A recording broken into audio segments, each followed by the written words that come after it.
Hello there, my name is Ben and welcome back to my channel. And today I'm going to be discussing something that I came up with literally as I was tweeting something earlier today. And as you know, oh god, this pad is buggered, Jesus. I need to get some more of these fucking things. I came up with it as I was tweeting today.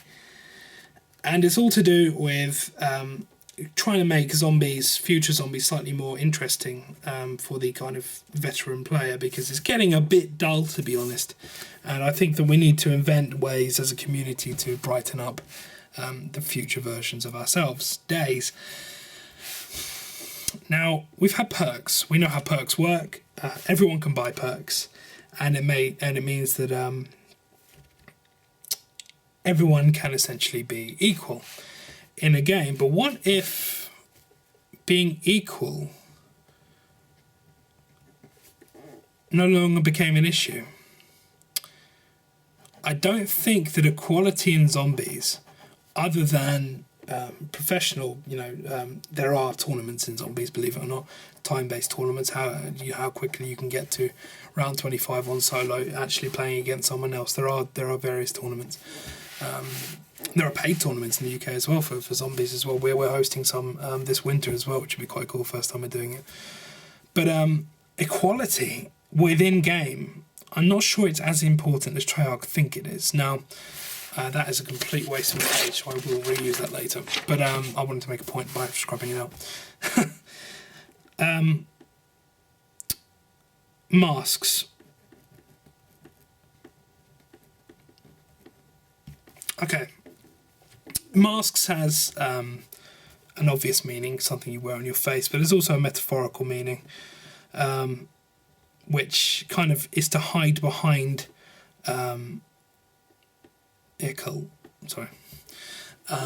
is to hide behind a distended version of yourself, and that's the basic ideology behind masks. And there were fairly horrendous things that happened in the past where people would wear masks. If you look at the Ghost trailer, if perhaps I can't remember what it's called, the original Ghost announcement thing, where there are all these different people wearing different masks throughout ages. But masks hide your identity and allow you to become something that maybe you're not. Now, think of masks, and let's take Buried, just because I can't think of another map at the moment I can do it with any map, but let's just let's do it with let's just do Buried. It's fine. With Buried, it works. I want to draw two things to you, and I hope you understand what these things are. Now, this is the jail of Buried here, and this is from overhead, by the way. And there's this thing that goes down like there. That's a roof there, and that's a roof there, and then you have stairs going down here to go up to where the crafting table is, up there. Okay, and then there's a door there and a back wall. And then there's the top hallway there. You know what I'm getting at. There's a box about there as well, a little bit higher than that, but there you go. Right, and so Juggernog, sorry, there's a little gap there underneath, isn't there? But Juggernog sits about there. That's Juggernog, and that's the most important thing about that. And that's a bird's eye view, clearly. I think that's fairly obvious. I've drawn that bit wrong, but you get the idea of where that is from above. What I wanted to draw down here was the gunsmiths, but from looking through the front door. So let's just draw it bigger than it actually is. This is the door. This is way too big, but let's just draw that. I think there's like a chair or something here. I can't remember. Outside, and then maybe like a lamp or something. I don't know why I'm drawing this in such detail now. And the B-23R is here. There's a wall post here, and there are various bits of wood here. And now this is getting way too much detail, but I'm continuing it for some reason. So let's just go with it for a sec. And then inside on the far wall, you have that little kind of wooden bar thing like that, and it goes.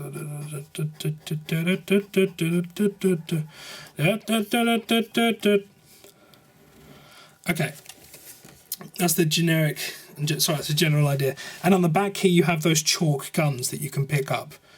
So you'd have the PDW, AK, Galvers, and then the AN and the ISVU and then the AN on the back wall. So that's from front view.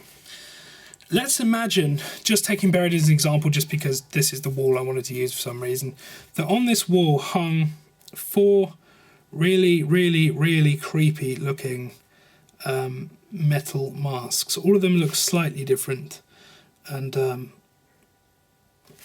they all do something slightly alternative. And this is a way to make your players in-game not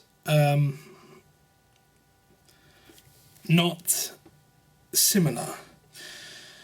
I'll explain in a minute. Let me just continue drawing, because for some reason I'm now obsessed with drawing this.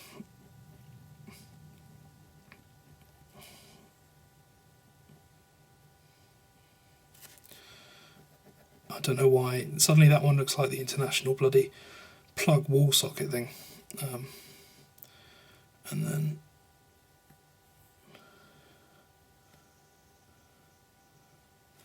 okay, so that is my idea for they're not exactly brilliant, but there are my designs for the masks. They just give you an idea. They all look slightly different, so you know which one is which. Now I'm going to come back to this in a second, because I want to talk about something called zoning with masks. Now, you can come into this room and you can pick up your mask and you can put it on. Now, let me explain the masks. Now, I don't actually have a...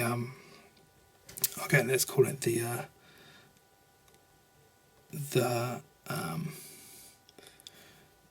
monster with an O for some reason. The monster, the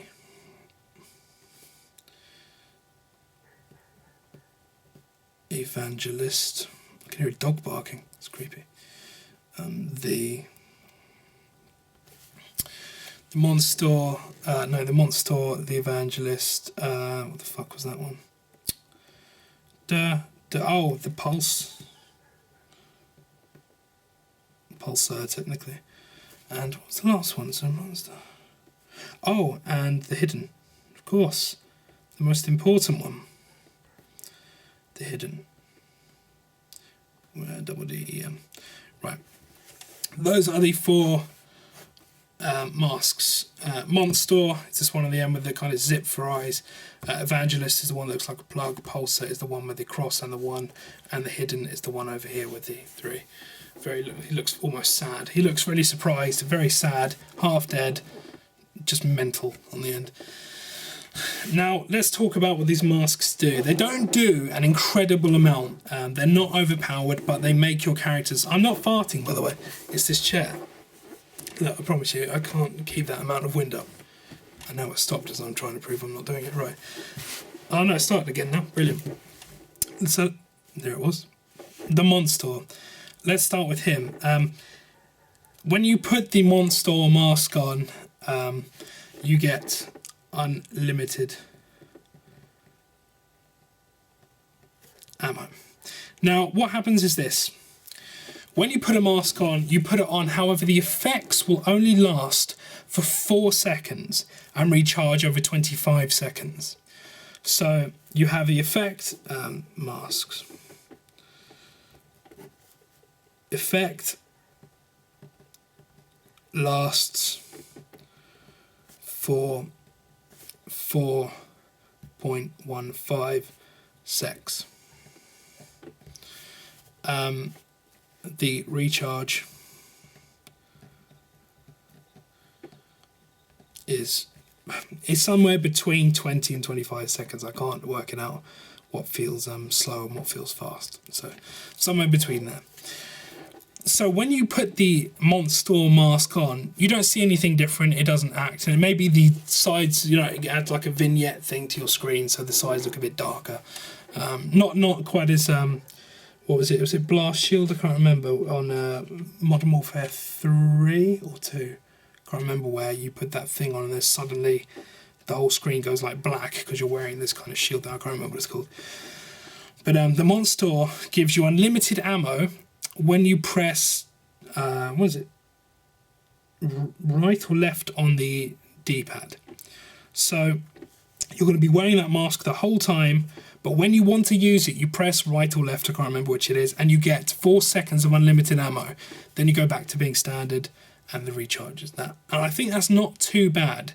You know, it's not something that could be used infinitely because it would get really fucking annoying having to wait. Maybe even increase this time would be important. Now, God, that's really irritating me, that noise. The Evangelist has extra sprint. He's the worst by far. And extra jumping height. And takes no full damage.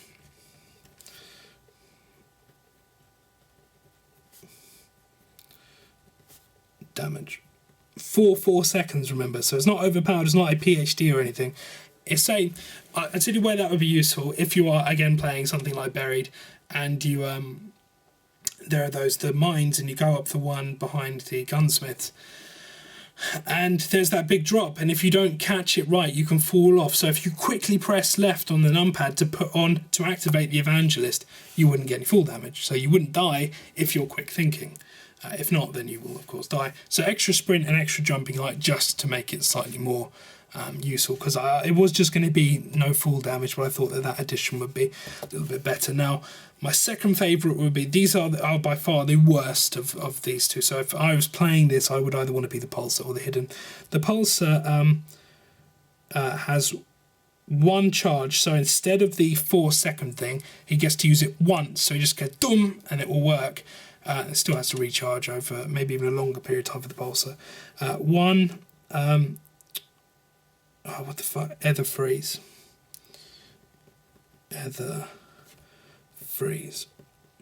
Now, an Ether Freeze is something that I was talking about a long time ago about a Wonder Weapon doing it, and it's kind of not dissimilar to what the Paralyzer eventually became, but it's slightly better than that. Because of one specific thing. The Ether Freeze, what you do as the Pulsar, it's not a very large radius, so you can maybe get 5 or 6 zombies, not a whole train. You hit the left or the right on the numpad, the D-pad, and it explodes around you a kind of, what would it be like? Probably a grenade radius of ether, which traps the zombies frozen in ether as very ethereal looking misty creatures in the ether, and you can just walk straight through them. So if you were down the end of, actually couldn't use it there because I'll talk about that in a minute, but if you're on this staircase, for instance, and there are a load of zombies here, 6 or 7 zombies here, and you just ran down and exploded about here, you would get all of these zombies and just be able to run through them down the stairs, so you wouldn't have to go all the way around because they're still blocking you. You'd be able to run straight through them. So that's quite a good one, I think, on the whole.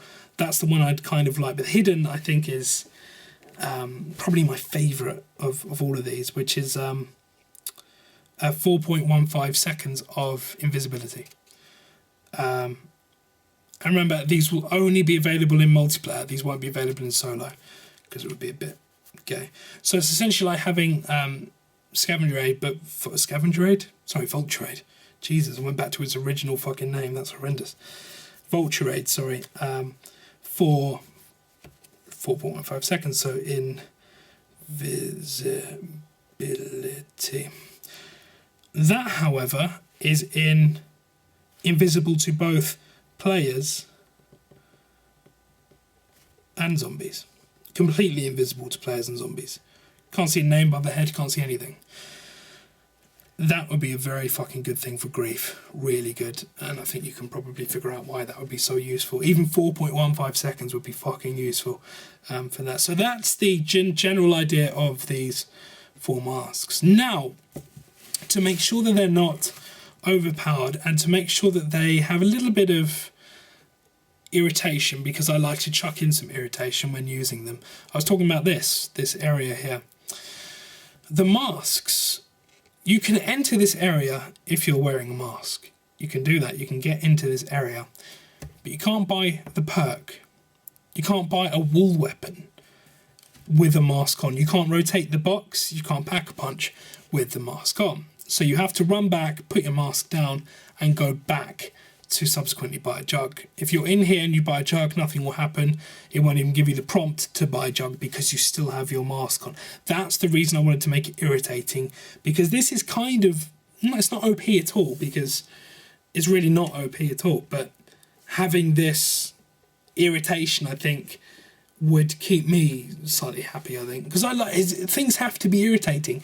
I loved the fact that the fucking Wunderwaffe, Pack-a-Punch Wunderwaffe on Doris would kill you, like, with one hit. It was fucking awful. If you had it, you were gonna, the zombies would hit you with one hit. It was a glitch, but it was really irritating, and I liked that. When I look back, I think that's brilliant. And the fact that the ray gun was so powerful that it would kill you pretty much in 2 hits. It was just like, fuck, this is properly irritating. And we've lost a lot of that. They've made it so watered down and banal, and they have to, because it's the kind of, you know, lowest common denominator person who plays this that needs to be entertained too. So maybe they wouldn't want to add these zones where the mask could not operate. But if you're up to me, there would be little zones where the mask could not operate, and you would go and have to put it back on the wall, in this case, in Buried, but they could be anywhere, really. But yeah, you don't have to buy them, by the way. You just take them off the wall. So everyone's going to be running straight for the Pulsar one, straight for him, because it's just, you know, why wouldn't you? I mean, because it's going to be the one that kind of people want, that Ether Freeze ability. It's going to be useful. You don't get any points for that, by the way. The only one you get points is the unlimited ammo one. You will get points for that. But you won't get points for this. But I think that's going to be the one that people run to. And then the hidden, I believe, will be the one that I get, because everyone will be going for that. And I'll quickly nab that one, because I do not want to be left with the Evangelist, because I would be very, very sad. So that is my idea for adding a masked-based element into our game. What do you think, guys? Do you think it's a good idea? Leave some comments if you like the video, and obviously leave a like, and I will see you in the next pen and paper. Thank you and goodbye.